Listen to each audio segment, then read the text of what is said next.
Bonjour et bienvenue à tous dans ce 15 minutes de grâce et de vérité avec le pasteur Fabien Larrubarbe. J'aimerais vraiment partager avec vous ce cantique, cette adoration au Seigneur aujourd'hui, qui malheureusement n'est pas beaucoup chanté dans les assemblées aujourd'hui, qui se trouve en fait dans le chapitre 22 du livre de l'Apocalypse au verset 17, et c'est la manière que la Bible en fait se termine. Je vous encourage donc à l'adopter et à le chanter dans vos assemblées. Amen. Et l'Esprit et l'Épouse disent « Viens ». Et l'Esprit et l'Épouse disent « Viens ». Et que celui qui entend dise « Viens ». Et que celui qui a soif vienne aussi. Et que celui qui le veut prenne de l'eau de la vie gratuitement. Alléluia. Tous ensemble, loué soit Dieu. Alléluia. Loué soit Dieu. Alléluia. Loué soit Dieu. Alléluia. Loué soit Dieu. Alléluia. Joignez-vous à moi. Loué soit Dieu. Alléluia. Loué soit Dieu. Alléluia. Loué soit Dieu. Alléluia. Loué soit Dieu.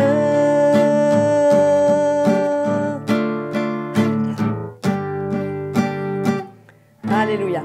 Je suis sûre que vous êtes tous d'accord avec moi que c'est un chant merveilleux que nous pourrons reprendre et adorer Jésus avec. La question, si je prophétise, cela fait-il de moi un prophète ou une prophétesse? Nous accueillons le pasteur Fabien Larrubarbe et nous aurons certainement la réponse à cette question. Que le Seigneur vous bénisse. Bienvenue à tous à ce programme de 15 minutes de grâce et de vérité. Je remercie Audrey pour la chanson, le louange, qui nous prépare déjà à l'écoute de la parole de Dieu. Lors de la dernière session, nous avons vu les caractéristiques de ces dons et aujourd'hui, toujours dans Romains 12, le verset 6 à 8, nous allons commencer par entrer en détail concernant le don de motivation de prophétie. C'est un don de motivation, de discernement, on peut dire. C'est un don intuitif. Ce don, c'est la proclamation de la vérité. Et c'est la capacité de voir où sont les gens, leur état, les activités. C'est un peu voir comment Dieu voit. Et cette motivation vient corriger la façon de vivre et répond aux besoins spirituels. Dans la session que nous avons vue, on a parlé sur la définition, mais maintenant on va aller voir en profondeur quelle différence il y a dans ce don.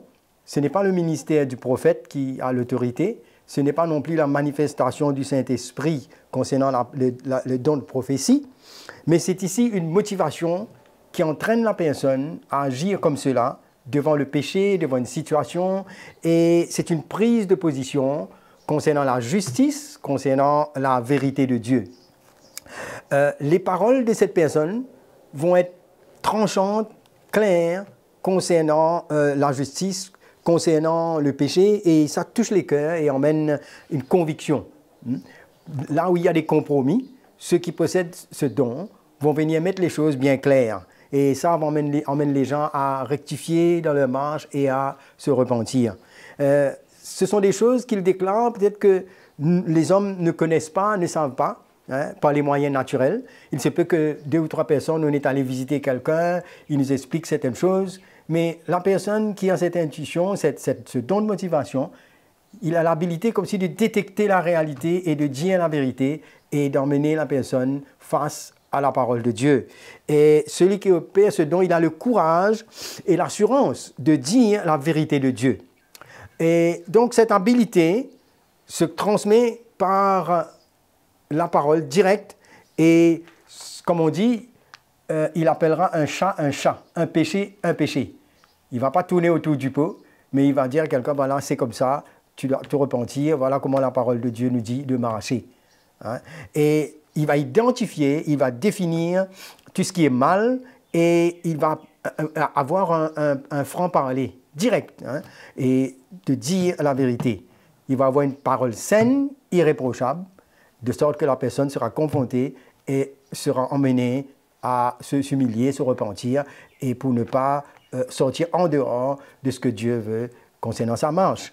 Et cette personne, souvent, il voit plus loin. Il va venir la correction, il va venir le jugement de Dieu concernant certaines situations. Et il va mettre l'emphase comment pour sortir dans une situation et grandir et progresser avec le Seigneur. Et dans une situation pareille, la personne, il a une manière de dire les choses et de discerner rapidement où en sont les gens et le vrai caractère. Des fois, on vient avec un compromis, mais la personne, comme si, il peut paraître dur, mais il est clair et direct, parce que c'est cette motivation qui est en lui. Il va chercher à voir les fruits de la justice dans la vie de quelqu'un. Quelqu'un peut dire, oui, voilà, j'ai progressé, j'ai fait telle expérience, mais lui, il va voir les fruits. Il va voir le résultat de la réalité de la parole de Dieu dans la vie de cette personne. Hein. Et, il va souvent parler de brisement, hein, de passer par le chemin étroit, hein, et souvent, il va avoir recours à la parole de Dieu pour soutenir ce qu'il est en train de transmettre. Et il a un souci de la réputation du plan de Dieu. On se souvient par référence, quand David a péché, Nathan est venu et il lui a dit, cela se trouve dans 2 Samuel, chapitre 12, verset 14, il lui dit, « Mais puisque tu as fait blasphémer les ennemis de l'Éternel, en commettant cette action, le fils que tu es né mourra. » Alors lui, il a vu un peu comment cette situation est venue salir la réputation du plan de Dieu. Donc c'est quelqu'un qui aime la justice, qui va parler la vérité. Nous avons des exemples dans la Bible comme référence, allons dire, comme Jean-Baptiste, il a prêché la repentance et il a dit, dans Luc le chapitre 3, le verset 3, il prêche la repentance et il dit « aplanissez ses sentiers hein. ».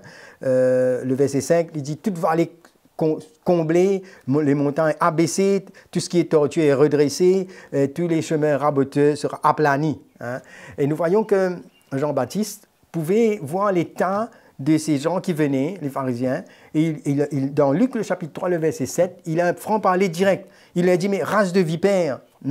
Alors il discerne la motivation de ces gens, et il leur dit, mais qui vous a appris à fuir la colère à venir hein? Donc sa franchise pouvait passer comme une dureté. Il était clair, il voyait leur état. Il voyait l'hypocrisie, il voyait comment ils agissaient. Et après, dans le verset 8, toujours dans Luc chapitre 3, il dit « Produisez donc des fruits dignes de la repentance. » Donc pour lui, ce n'est pas seulement un langage, vous savez, venir avec un langage chrétien, mais la motivation qui est en lui, il va mettre quelqu'un devant la réalité pour marcher dans la justice et la vérité. On a besoin de ces dons dans l'Église. Parce qu'on peut toujours, tout le temps voir, souvent les chrétiens veulent compromettre hein, un pied dans le monde, un pied dans l'Église, et un peu de mélange, mais ce don va venir emmener les chrétiens à marcher dans la justice et dans la vérité. Et Jean-Baptiste, quand il parlait comme cela, il dit, il voit le jugement venir. Il dit, mais tout arbre qui ne produit pas de fruit sera coupé et jeté au feu. Il voit les jugements. Les chrétiens ont besoin de voir plus loin aussi. Hein.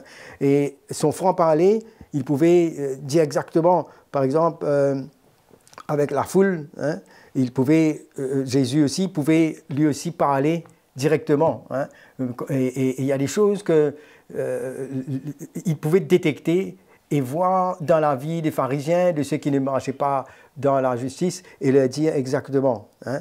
Et c'est une habileté, un courage de venir condamner le mal et de mettre les choses claires dans la vérité. Nous voyons que Jésus pouvait discerner la situation de la femme samaritaine. hein, quand il a dit, il dit, appelle ton mari. Et puis la femme lui dit, je n'ai pas de mari. Alors il dit, tu as raison de dire que tu n'as pas de mari, tu as eu 5 maris et celui-ci-là n'est pas ton mari. Hein. Alors là, nous voyons que le Seigneur a une motivation prophétique pour lui parler et cela est accompagné par une parole de connaissance aussi. Hein. Le Saint-Esprit qui était en lui pouvait voir exactement la situation. Alors, et puis cette dame, c'est dans Jean, le chapitre 4, Jean chapitre 4, verset 29, où il dit, la femme va dire, mais venez voir un homme qui m'a dit ce que j'ai fait, ne ce serait pas le Christ. Hein? Donc, Jésus lui a dit clairement la vérité. Et nous voyons que quand le Seigneur a fait face aux pharisiens légalistes, hein, il leur a dit « malheur à vous ». Nous voyons cette liste-là, hein, et parce qu'il voit plus tard la conséquence de leur dureté, de leur hypocrisie. Hein. Et Jésus, quand il est parti vers Jérusalem, il a dit, mais toi qui lapides ceux qui te sont envoyés, hein, il voyait le jugement venir. Hein. Alors, quand Jésus est entré dans le temple, on voit cette motivation.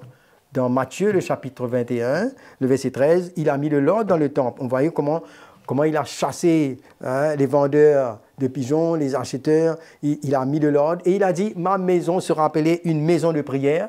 Vous en avez fait une caverne de voleurs. Donc, il avait le souci de la réputation du plan de Dieu, comment le temple devait être, la maison de Dieu, une maison de prière. Hein. Alors, pour résumer, on voit que ce don, il ressemble un petit peu à, ici, au don le ministère du prophète. Mais ici, quand quelqu'un a ce don de motivation et qu'il parle la vérité et qu'il confronte les gens dans leur marche, ce n'est pas avec une autorité, mais c'est une motivation pour dire la vérité, pour éclairer les gens, pour qu'ils puissent marcher dans la repentance et marcher dans la justice. Hein. Et donc, nous voyons que ce que le résultat que ce don va produire, c'est le même que le ministère du prophète, hein, mais à son niveau. Hein. Nous voyons que dans 1 Corinthiens 14, le verset 25, nous voyons que quand tous prophétisent, là, nous voyons le don, la manifestation du Saint-Esprit, qui lui aussi produit le même résultat. Alors, 1 Corinthiens 14, 25 nous dit, si tous prophétisent, les secrets de son cœur sont dévoilés, de telle sorte que, tombant sur sa face, il adorera Dieu et publiera que Dieu est réellement au milieu de vous. Alors, celui qui a cette onction, celui qui a cette motivation prophétique, on va reconnaître que Dieu a mis le doigt sur quelque chose là. Comme on dit, il va dire tout haut ce que les autres disent tout bas. Il va pouvoir détecter et emmener la vérité, emmener les gens à marcher selon le Seigneur. Il va emmener les gens à être responsables. Il va révéler les motivations profondes de leur cœur. Ça va entraîner une conviction. Ça va emmener la conscience de la présence de Dieu. Beaucoup de chrétiens manquent cette crainte et manquent cette conscience de la présence de Dieu. Ben, ce don va emmener cela, va inciter les gens à marcher correctement dans leur marche avec le Seigneur. Hein. Il dit, voilà, la personne va tomber sur sa face, va adorer le Seigneur et dit, voilà, Dieu est au milieu de vous. Cela va emmener la repentance, va emmener une véritable lumière. Ce don n'est pas là pour condamner, ça vient pour corriger, ça vient pour redresser.